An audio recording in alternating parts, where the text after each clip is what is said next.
안녕하십니까, 정인태입니다. 저는 국립한국복지대학교 특임교수를 역임했습니다.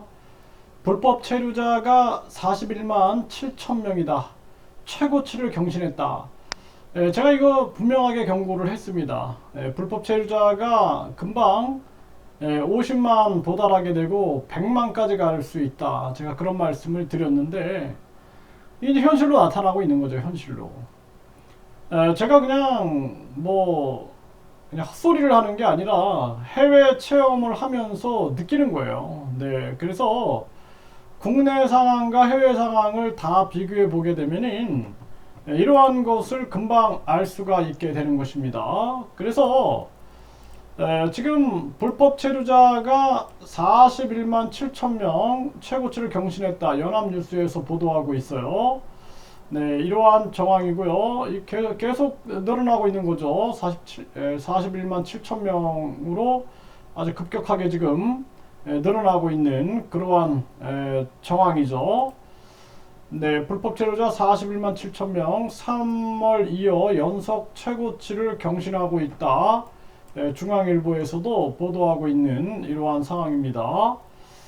네, 그래서 이 불법 체류자들이 계속 늘어나고 있는데 여기 보면은 인하인 비자, 그러니까 비전문 취업 비자, 네, 이 비전문 취업 비자, 그러니까 뭐 제조업이라든지 농업, 업 이런 분야죠.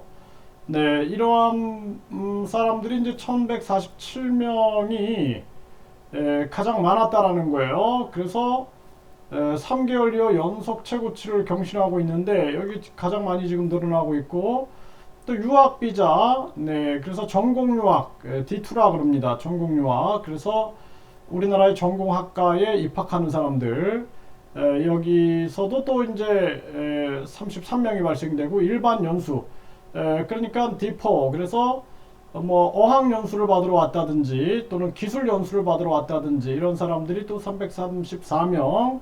네, 그래서 유학생 관련 입국자가 367명으로 두 번째로 많았다는 것입니다. 심각한 문제죠.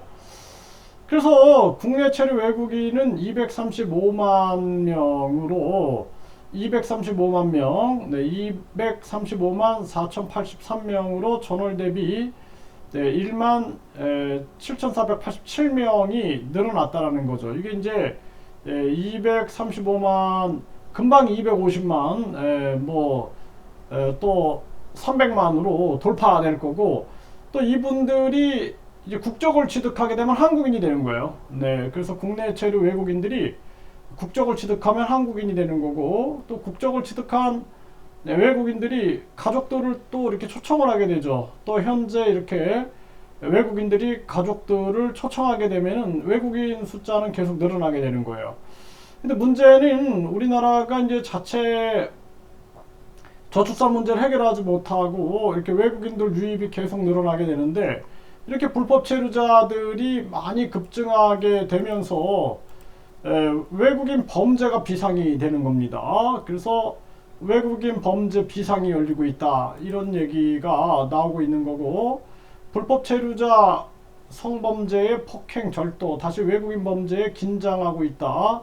네, 이렇게 이러한 문제들이 이제 심각하게 나오고 있는데, 특히나 더 큰 문제는 한국에는 외국인 투표권이 있어요. 그래서 앞으로 이것이 정치적인 문제로 계속 문제화될 수 있다라는 것입니다.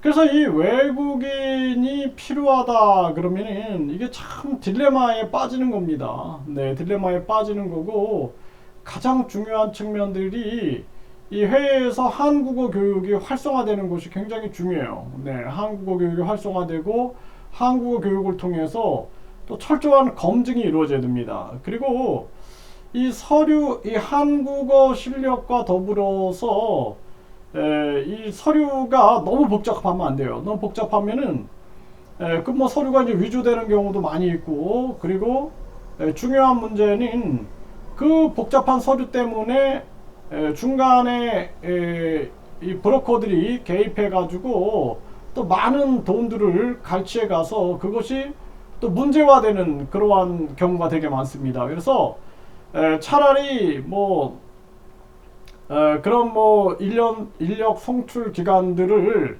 투명화시키는 거, 양성화시키고 투명화시켜가지고 합리적인 가격, 당연히 뭐 서류를 번역한다든지 한국어 교육을 시킨다든지 또는 기숙사에서 활동한다든지 뭐 이런 걸 통해서 비용이 들어가는 거를 투명하고 합리적으로 해야 된다. 제가 이번에 아세안 출장을 갔을 때 이제 여러 기관들을 방문을 해봤는데 이 기관들이 보면은 이 학생들이 기숙사에서 이 기숙사에 뭐 한 방에 제가 봤을 때 한 30명 정도 그 정도가 2층 침대를 통해서 군대 완전히 그 내무반처럼 생활하고 있는 거예요. 그리고 식당이 있어가지고 식당에서도 식사도 하고 그리고 교실에서는 끊임없이 일본에 갈 사람들은 일본어를 공부하고 또는 뭐 캐나다나 호주라든지 영어권으로 갈 학생들은 이제 영어를 공부하고 또 뭐 독일 쪽으로 가려고 할 사람들은 또 독일어를 공부하고 이렇게 공부를 하고 있는 것입니다. 그래서 이제 그 사람들이 나중에 뭐 독일에서도 뭐 회사에서 직접 와서 채용을 해간다든지 또는 유학을 갈 학생들은 대학에서 와서 직접 학생들을 면접 보고 선발해 간다든지 이러한 시스템을 갖추고 있는 거죠. 그래서 철저한 투명화, 양성화를 시키는 것이 굉장히 중요하고 그리고 이 한국이 사실 최저임금이 없다 보니까 한국으로 가려고 하는 사람들이 많이 있습니다. 네, 그런데 한국에도 외국인 네트워크가 형성이 되어 있기 때문에 이게 이제 돈을 벌러 오기 때문에 결국에는 돈을 찾아가는 거예요. 더 많이 돈 주는 곳이 있다 그러면 불법 체류도 하면서 그러면서 그쪽으로 이동해 가는 거죠. 그래서 우리나라 뭐 외국인 근로자들부터 시작해 가지고 또 외국인 계절 근로자들 또 유학생들 또 결혼 이주한 그러한 분들 이 불법 체류로 이어지는 경우가 되게 많다라는 것입니다. 그래서 이러한 철저한 국내 상황과 국외 상황을 철저하게 검증해서 우리가 시스템을 점검해 나가는 것이 굉장히 중요하고 한국도 해외에 나가보면은 이미 다 그렇게 형성이 돼 있어요. 네, 뭐 아세안 지역에 가보면은 시골까지도 영어 교실, 일본어 교실, 또 뭐 대만으로 갈 사람들은 또 그 중국어 교실 이런 교실들이 만들어져 있습니다. 네, 거기서 적합하게 이제 또 자기 갈 분야들로 가는 그러한 사람들이 있는데 이 한국어 교실들이 이제 활성화될 그럴 필요가 있고 고생을 해야죠, 고생을. 네, 직접 해외 나가서 제가 보니까 일본 기업에서 와서 일본 기업 사장들이 직접 와가지고 면접을 하더라고요. 네, 면접을 해가지고 적합한 사람들을 일본으로 데려가고 있는 거예요. 네, 또 뭐 캐나다에서 와서 직접 영어로 막 면접을 해가지고 자기네 회사에 뭐 농장에 적합한 사람들을 채용해 갑니다.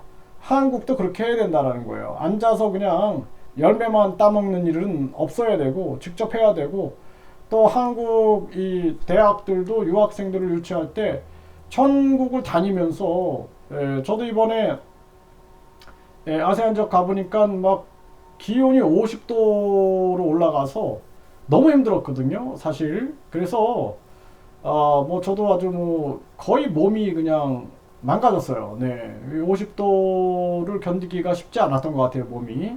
거기다가 이제 음식들이 이 부패가 될 수 있겠죠. 그러다 보니까 위장염이 걸려가지고 아주 고생을 했습니다. 네, 아주 고생을 많이 하게 되고 그런 고생 속에서 이제 배우는 거죠, 배우는 거. 그래서 저도 아세안 지역 가면은 뭐 자전거를 타고 다니면서 또 직접 걸어 다니면서 세밀하게 보고 어떻게 움직이고 있는가 또 그쪽의 산업 현장이나 농업 현장 이런 것들을 보면서 많은 것을 느끼게 되는데 그런 철저한 고생을 통해서 대비해야 한다라는 생각이 들고요.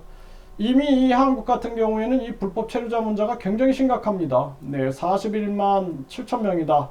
최고치 경신하고 있는데 과연 이게 계속 늘어나게 되고 이제 사회 문제로 계속 빚어지게 되고 불법 체류자가 한국에서 늘어나게 되면 그 나라에서도 대응해요, 대응. 예를 들어서 아세안 지역에서도 자기 나라 불법 체류자들이 추방당했다 그러면은 네, 이제 해외에 있는 한국인들, 한국 교민들을 심지어는 막 집에까지 들어와 가지고 비자 검사해 가지고 문제점 있다 그러면은 추방하고 막 이게 이제 보복 행정을 하는 경우가 많이 있습니다. 이렇게 같이 일어나는 거죠.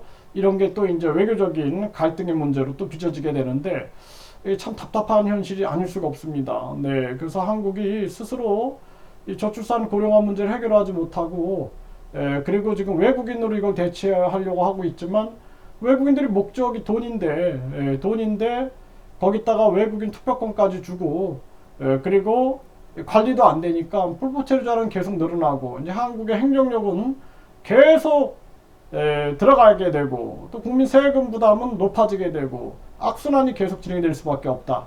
안타까움을 금할 수 없는 상황입니다.